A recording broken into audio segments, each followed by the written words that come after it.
షేర్లింగంపల్లి నియోజకవర్గం 124 డివిజన్ పరిధిలోని ఉషాముల్లపూడి ప్రధాన రహదారి ఛత్రపతి శివాజీనగర్ వద్ద మ్యాన్హోల్ పొంగి వరద నీరు రోడ్డు మీదకి ప్రవహిస్తున్న నేపథ్యంలో అక్కడ జరుగుతున్న మరమ్మతు పనులను division corporator Dodla Venkatesh Goud, HMWSSB division 9 JNTU Kukatpally GM Prabhakar Rao, DGM నాగప్రియతో కలిసి పరిశీలించారు. శుక్రవారం రాత్రి కురిసిన భారీ వర్షానికి సమస్య ఇంకా పెరగడంతో కార్పొరేటర్ రాత్రి సమయంలో అక్కడికి చేరుకుని ట్రాఫిక్ను నియంత్రించి అర్ధరాత్రి సమయంలో చేపట్టిన మరమ్మతు పనులను రాత్రంతా దగ్గర నుండి చూశారు.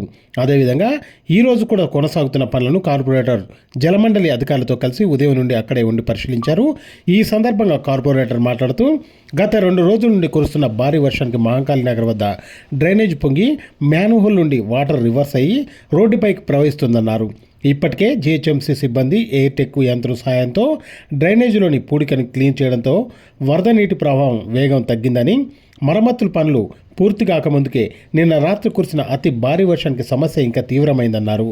వీలైనంత త్వరగా సమస్యను పరిష్కరించి వాహనదారులకు ఇబ్బంది లేకుండా చూస్తామని ఆయన హామీ ఇచ్చారు.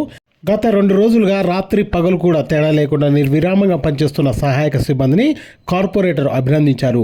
కార్యక్రమంలో జిహెచ్ఎంసీ అధికారులు AE Sravani, manager Jhansi, work inspector Ravikumar, supervisor Shiva మరియు సిబ్బంది తదితరులు పాల్గొన్నారు.